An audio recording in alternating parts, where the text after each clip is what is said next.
Friends கூட வெளியே போய் ரொம்ப நாள் ஆகுதுன்ட்டு நானும் என் ஃப்ரெண்டும் ஹைவேல இருக்க ஒரு தாபாவுக்கு தாங்க வந்தோம். நல்லா சாப்பிட்லாம் இன்றைக்கின்னு பிளான் பண்ணியே வந்தோம். வந்தோடனே பிளேட் எடுத்து வந்தாங்க. நாங்கள் ஆர்டர் பண்ணிட்டோங்க.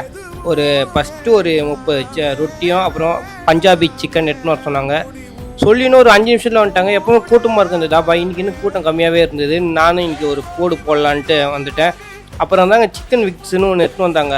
அல்டிமேட்டு. நீங்கள் இந்த மாதிரி தாபாவுக்கு போய் சாப்பிட்ருக்கீங்களா? கீழே கமெண்ட் பண்ணுங்கள். நீங்கள் இந்த தாபாவுக்கு வந்தீங்கன்னா இந்த சிக்கன் விக்ஸு மஸ்ட்டு ட்ரைன்னு நான் சொல்லுவேங்க. நல்லாவே இருந்தது, சூப்பராக இருந்தது. KFC சிக்கன் மாதிரி இருந்ததுங்க. சரி இப்படியே பேசி இந்த வேலைக்கு ஆகுதுன்னு நானும் எடுத்து சாப்பிட ஆரம்பிச்சிட்டேன். நல்லா இருந்தது, சூப்பராக இருந்தேன். கடைக்கு ப்ரொமோஷனில் ஃப்ரெண்ட்ஸ் கூட போய் சாப்பிட்டு ரொம்ப நாள் ஆகுது. ஜாலியாக ரொம்ப ஜாலியாக பேசினேன். ஒருத்தரும் ஓவர்டேக் பண்ணாங்க. ஆனால் நான் ஃபஸ்ட்டு அடிச்சிட்டேன். கடைசியாக தான் வந்து சேர்ந்தார் நம்ம மாப்பிள்ளை. சிக்கன் பக்கோடாங்க. ஆமாங்க, இது வந்து தாபா ஸ்டைலில் இருந்தது. நல்லா இருந்ததுங்க இது கூட. சரி இதெல்லாம் வேலைக்கு ஆகாது, நம்ம லாஸ்ட்டாக ஒரு கியர் போட்டு முடிக்கணும். முடிச்சுட்டு எங்கள் மினி விலாகை க்ளோஸ் பண்ணி